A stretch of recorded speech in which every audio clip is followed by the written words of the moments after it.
先輩ジャパニーズカフェへようこそ。こんにちは、よろしくお願いします。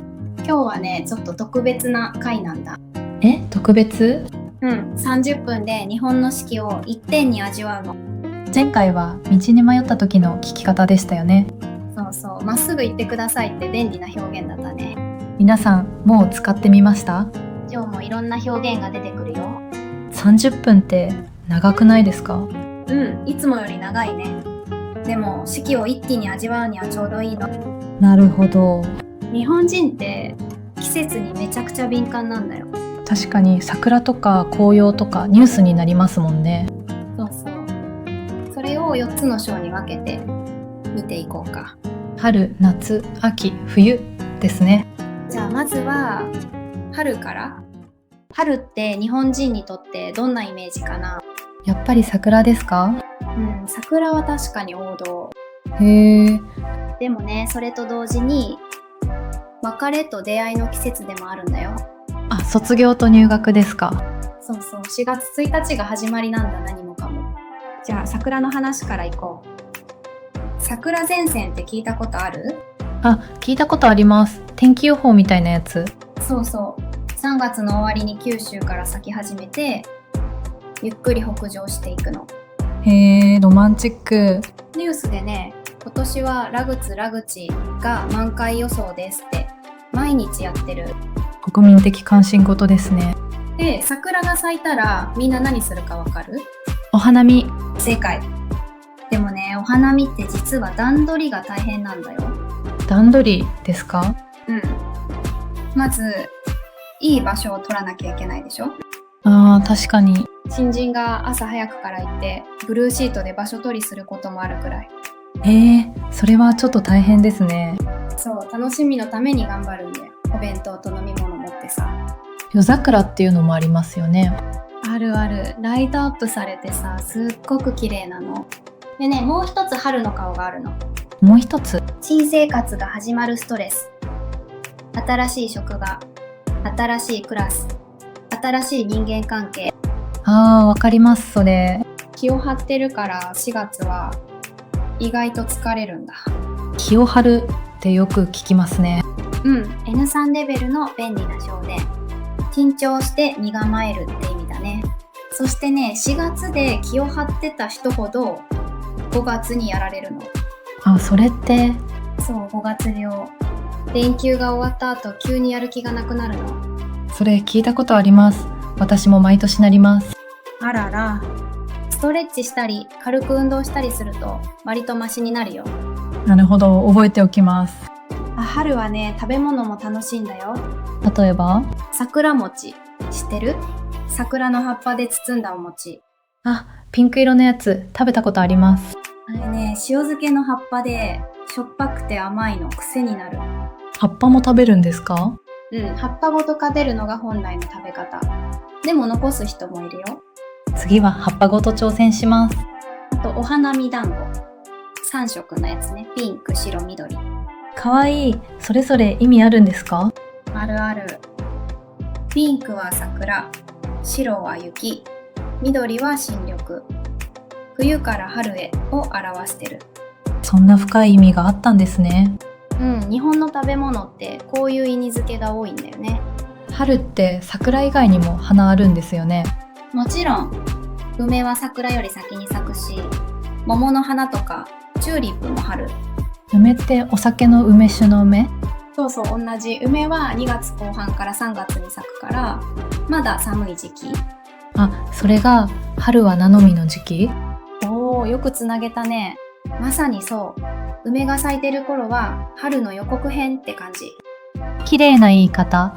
あと春には春一番っていう風が吹くの。春一番。名前かっこいい。立春の後に初めて吹く強い南風のこと。気象庁が発表するんだよ。気象庁が発表するんですか？公式に？そう、ニュースで今日春一番が吹きましたって。風にも名前があるなんて。日本人季節に敏感だからね。風一つでも名前つけちゃう。本当に四季を味わってるんですね。そう、まさに。あと4月末から5月初めって日本はゴールデンウィークになるの。ゴールデンウィーク、大型連休ですよね。そう、祝日が連続してて、最大10連休とかになる年もある。10連休、みんな旅行とか？そう、空港も新幹線も激混み。U ターンラッシュって言葉もあるくらい。U ターンラッシュ？故郷に帰った人が連休最後に都会に戻ってくる時の渋滞のこと。へえ、規模が大きい。ニュースで今日が U ターンラッシュのピークって報道される。あとゴールデンウィークに子供の日もある。5月5日。あ、鯉のぼりの日。そう。男の子の健やかな成長を願って鯉のぼりをあげる。なぜ鯉なんですか？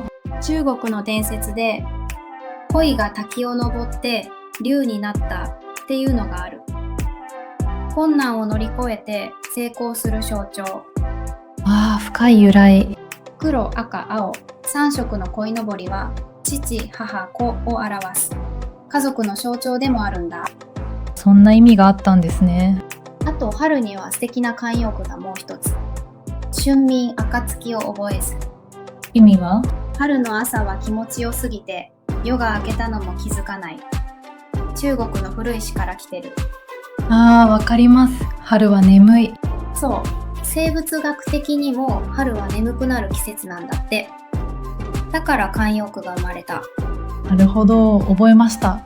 春眠暁を覚えず。あと春には素敵な言葉があるんだ。どんなのですか？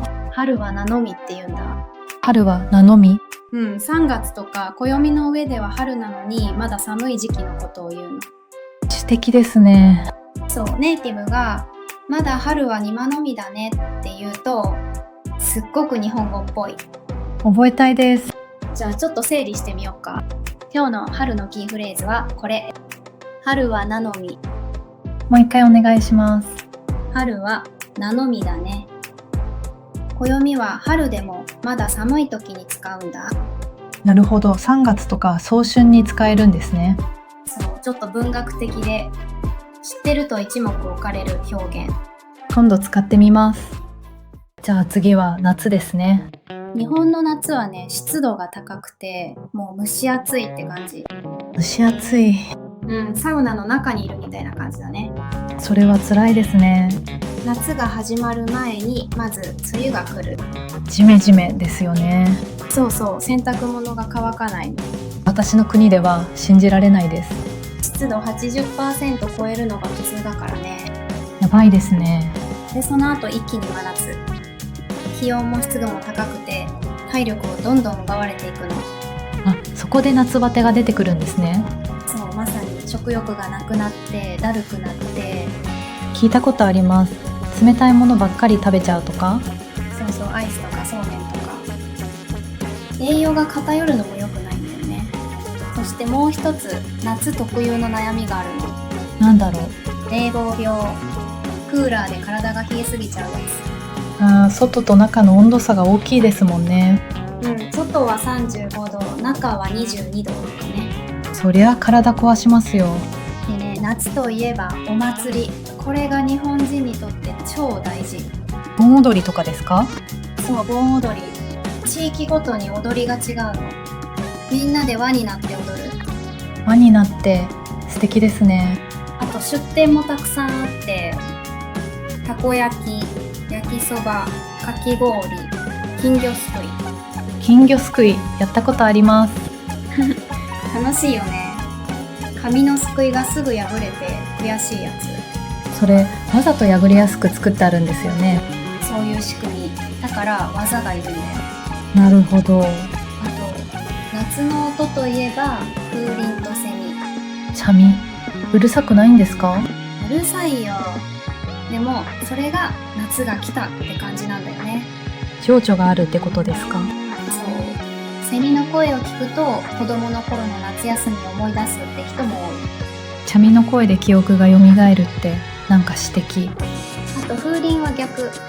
チリーンって聞こえるとちょっと涼しい気がする。音で涼しくなるってすごい。気のせいなんだけどね。夏のスイーツといえばかき氷。種類めっちゃ増えてるの最近。シロップだけじゃないんですか？今は果物丸ごと乗せたり、練乳、抹茶、ティラミス味とかある。進化してるんですね。夏の楽しみだよ。あ、頭がキーンってなるアイスクリーム頭痛の。あれ何なんでしょう。冷たいの一気に食べると脳の血管がギュッてなって痛くなるんだって。なるほど。ゆっくり食べます。でも夏には楽しみもあるよ。お盆休みとかさ。お盆ってご先祖様が帰ってくるんですよね。そうそう、8月の中旬に家族が集まってお墓参りしたり。あと花火大会も夏ですよね。浴衣を着てね。風物詩だよ。風物詩、いい言葉ですね。そう、N2 レベルの単語。季節を感じさせる風景のことを言うんだ。夏の風物詩は花火と浴衣。覚えました。夏といえばもう一つ大事なのが甲子園。甲子園？高校野球の全国大会。各都道府県の代表チームがトーナメントするの。高校生だけ？なのに全国民が見るんですか？そう、テレビで全試合中継。地元の応援が熱いの。負けたら泣いて土を持って帰る。土を持って帰る？なんで？もう一度ここに戻ってこられないから思い出として。すごく感動的なシーン。切ない。そう、夏の風物詩。青春の象徴ね。日本人の夏の記憶の中にいつもある。あと夏といえば朝顔も日本人にとって特別な花。朝に咲くから朝顔？そう、文字通り朝の顔。小学校の夏休みの観察日記の定番でもあるんだ。観察日記、私もやってみたかった。種を植えて毎日水やって咲いたら絵を描く。日本人の夏休みの原風景。聞いてるだけで懐かしくなりそう。夏の楽しみといえば海とプールも忘れちゃいけない。海で何するんですか？泳ぐのもいいし、スイカ割りも定番。目隠しでスイカを棒で叩くゲーム。目隠しで？危なくないんですか？周りがちゃんと声出して誘導するから大丈夫。もうちょっと右行き過ぎって。想像できる。楽しそう。子供の頃の夏休みの思い出だね、これも。あと夕方になると涼しくなるから外で夕涼みするのもいいよ。夕涼み、響きが綺麗ですね。縁側でうちわを使ってさ、風鈴の音を聞きながらっていうのが定番。なんか絵が浮かびます。じゃあ夏のキーフレーズを整理しよう。夏バテ。もう一回お願いします。夏バテしてるっていうと暑さで体力が落ちてるって意味なんだ。じゃあ私も使えそう。最近夏バテ気味でって言うと誰でも分かってくれるよ。君ってちょっとそんな感じですよね。そう、N3 の便利な設備語だね。次は秋ですね。秋はね、日本人にとってすごく豊かな季節なんだ。豊か？食べ物も美味しいし、景色も綺麗だし、過ごしやすいし。聞いてるだけでお腹空いてきました。じゃあ食べ物の話からいこう。食欲の秋って言葉聞いたことある？聞いたことあります。秋は食欲が出るっていう。そうそう。それでね、〇〇の秋って言い方がたくさんあるの。例えば？食欲の秋、読書の秋、スポーツの秋、芸術の秋って。何でも秋にできるんですね。そう、過ごしやすい気候だから何にでも向くんだよ。あと秋といえば紅葉だよね。桜前線と一緒で紅葉前線もあるんですか？あるある。桜とは逆で北海道から南下していくの。へえ、面白い。で、紅葉を見に行くのを紅葉狩りっていうんだ。狩りってハンティング？そうそう、もともとはそういう意味。でも楽しむ感じで使うんだよ。言葉が残ってるんですね。あと秋といえば菜頭部。文字通り秋の刀の魚。魚の形が刀みたいだから？そうそう、細長くて銀色だから。焼いて食べるんですか？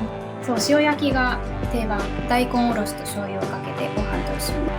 聞いてるだけでまたお腹空いてきた。本当に食欲の秋だね。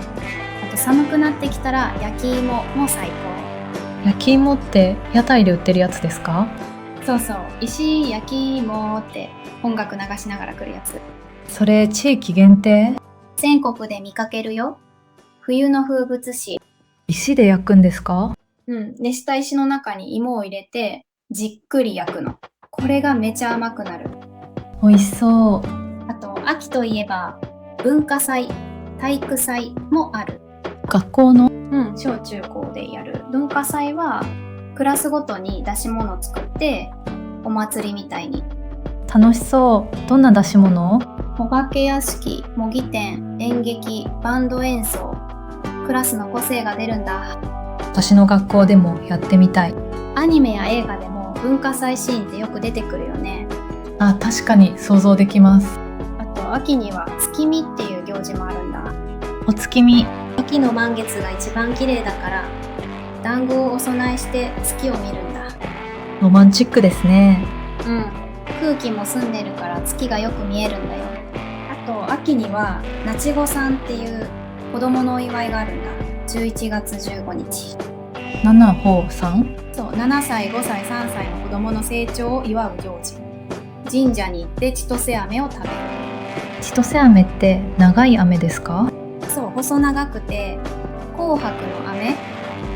長く健康に育ってほしいって願いが込められてる。かわいい文化。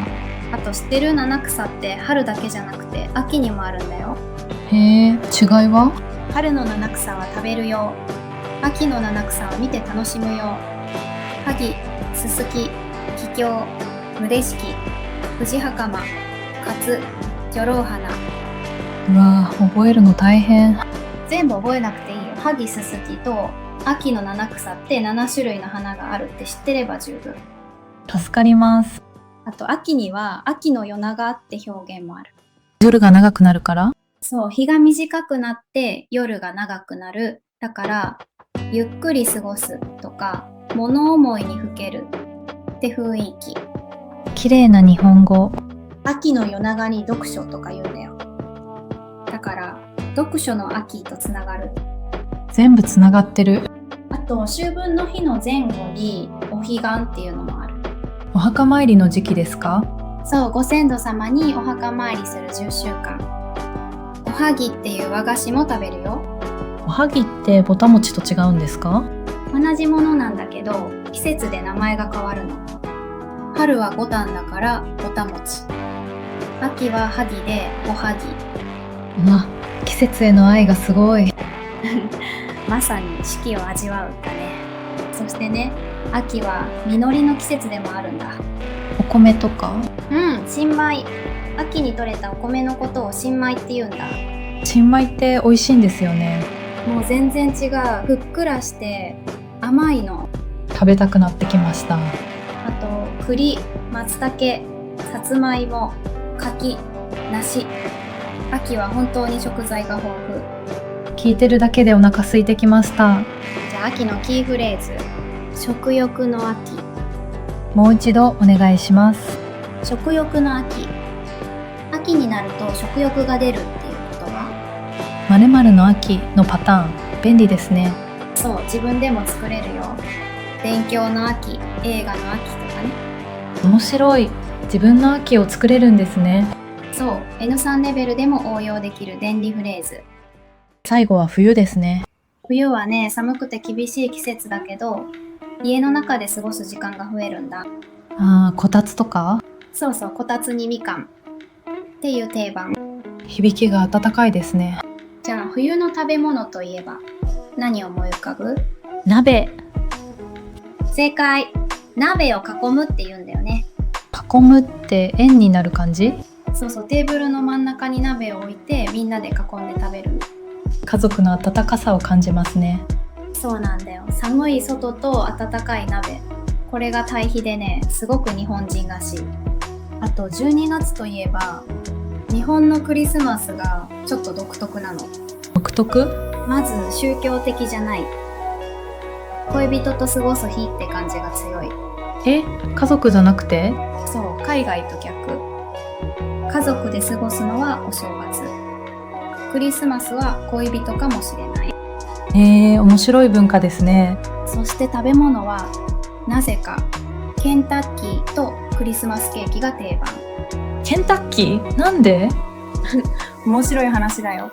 昔の広告キャンペーンが定着しちゃって今や全国民が予約する。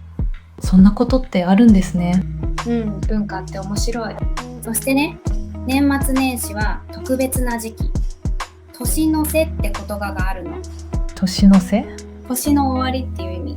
もう年の瀬だねって12月によく言う。詩的な言葉ですね。N ツイレベル。覚えておくと年末の会話で使えるよ。あと、年末に大事な行事がある。大掃除。新年を迎える前に家中をきれいにするんですよね。そうそう、新年をきれいな気持ちで迎えるための行事。気持ちもリセットされそうですね。あと、お正月の食べ物といえばおせち料理とお雑煮。おせちって見たことあります。重箱にきれいに入ってるやつ。そうそう、それぞれの料理に意味があるんだ。例えば黒豆は健康、豆に働く。言葉遊びですか？そう、豆が黒豆と金田の両方の意味になる。頭いい。他にもあるんですか？数の子は子孫繁栄、エビは長寿、昆布巻きは喜ぶ。全部めでたい意味。うわー、知らずに食べるのもったいない。ね、知って食べるとなんかありがたく感じる。あと、年明けの初詣も大切。1月1日から3日までに神社かお寺に行くの。新年のお参り？そう、今年の健康とか合格祈願をするの。お賽銭を入れて二礼二拍手一礼。決まった作法があるんですね。そう、覚えとくと旅行で行った時本物っぽくお参りできるよ。覚えます。二礼二拍手一礼。そして大晦日の夜は紅白歌合戦を見て年越しそばを食べる。紅白って聞いたことあります。歌手の番組？そう、男女のチーム対抗でその年人気だった歌手が出るんだ。日本人の年末の定番。それで1年を締めるんですね。そう、紅白を見ながら年越しそばをすすって家族とゆっくり。幸せな締めくくり。そしてお正月が来る。子供にとって楽しみなのはお年玉。そうそう、よく知ってるね。親戚から子供にお金を渡す習慣。貯金しちゃいそう。堅実。あと、お正月には鏡餅っていうお餅も飾るんだ。どんな形ですか？丸いお餅を2つ重ねて上にみかんを乗せる。神様への供え物。アニメで見たことあります。あれ、食べないんですか？1月11日に鏡開きっていう日があって、それで割って食べる。お汁粉にしたり。割るじゃなくて開くって言うんですね。そう、縁起を担ぐの。割るは不吉だから開くって言うんだ。言葉に魂を込めてるんですね。そう、言霊っていう。日本人は言葉に魂が宿るって信じてきた。言霊って言葉自体が美しい。あと、2月3日には節分っていう行事がある。節分？鬼は外、福は内って言いながら豆をまく。豆まきっていう行事。豆をまく？面白い。そう、お父さんが鬼のお面をかぶって子供が豆をぶつける。家の中でやる。かわいい家族イベント。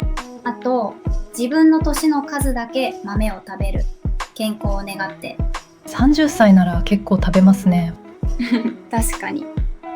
あと、最近は恵方巻きも人気。長い太巻きを切らずに食べる。切らない？一本丸ごと食べるんですか？その年の恵方っていう方角を向いて無言で一本食べきる。喋ったら服が逃げるって。面白い習慣、試してみたい。あと、お正月の楽しみで福袋と初売り。福袋って中身がわからないやつですよね。そう、お店がお楽しみ袋として売る。中身は袋の値段以上の商品が入ってる。お得そう。でもいらないのが入ってたら。そう、それがリスク。今は中身がわかる。中身見える福袋も増えてる。面白い進化。あと、冬の寒さを表す言葉いっぱいあるんだ。例えば？凍える、凍りつくような寒さ。身にしみる、骨身にしみるとかね。まあ、表現が豊か。寒さの程度を細かく表現できるの。それも季節を味わう感じですね。そう、まさにそれ。今日のメインのキーフレーズが見えてきたね。じゃあ今日のメインキーフレーズ。四季を味わう。もう一度お願いします。四季を味わう。4つの季節をゆっくり感じて楽しむっていう意味なんだ。それぞれの季節にそれぞれの楽しみ方があるんですね。そう、桜、梅雨、紅葉、雪、それぞれの風物詩があるの。味わうっていう動詞いいですね。食べる以外の意味もあるんですね。そう、人生を味わう、経験を味わうっていうとかっこいい。覚えました。日本で四季を味わいたいです。ぜひ。あとね、日本人は季節の挨拶もすごく大事にするんだ。季節の挨拶？例えば、夏に出すハガキを初中2枚。お正月の年賀状とは別。夏にもハガキ文化があるんですね。そう、暑い中お元気ですかって手書きで友達や上司に送る。最近は減ってるけどね。デジタル時代だから？そう。でも年賀状はまだ多くの人が出す。1月1日に届くように12月に投函するの。1月1日ぴったりに。それも文化ですね。あと季節の挨拶って言葉の中にもあるんだ。お久しぶりの代わりに暑い日が続きますねとか。天気で挨拶、英語と似てる。そうそう、世界共通かもね。日本はもうちょっと深く季節に入り込んでるけど。それが四季を味わう精神。そう、まさにそれ。じゃあ今日の4つのキーフレーズをまとめよう。春は？春は名のみ。暦は春でもまだ寒い時に使う詩的な表現。夏は夏バテ。そう、暑さで体力が落ちる現象。最近夏バテ気味でって使う。秋は食欲の秋。そう、応用も自由。読書の秋、映画の秋って自分の秋を作れる。冬は年の瀬と鍋を囲むと。そしてメインのキーフレーズは四季を味わう。正解。それぞれの季節にそれぞれの言葉と楽しみがある。全部使ってみたい。じゃあ皆さんに質問。皆さんの国にも四季はありますか？そしてどんな季節が一番好き？コメント欄で教えてくださいね。あともう一つ、今日のキーフレーズで一番気に入ったのは春は名のみ、夏バテ、食欲の秋、四季を味わう。選ぶの難しい。そうだよね。皆さんもお気に入りをコメントで教えて。それから来年の春が楽しみになる動画になったら嬉しいです。ということで、日本の四季暮らしを30分でギュッと詰め込んでみました。盛りだくさんでしたね。今日のキーフレーズは四季を味わう。春は名のみ、夏バテ、食欲の秋、年の瀬も忘れずに。皆さんの国にもそれぞれの季節を味わう文化があると思う。そうですね。私も自分の国の文化を思い出しました。日本語を勉強するって日本の文化に触れることでもあるんだよ。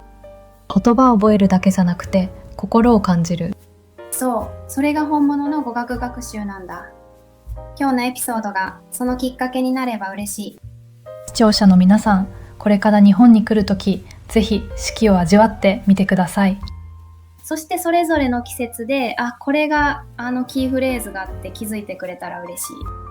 それが学習が日常に溶け込むってことですね。今日は長い時間聞いてくれてありがとう。また次のエピソードでお会いしましょう。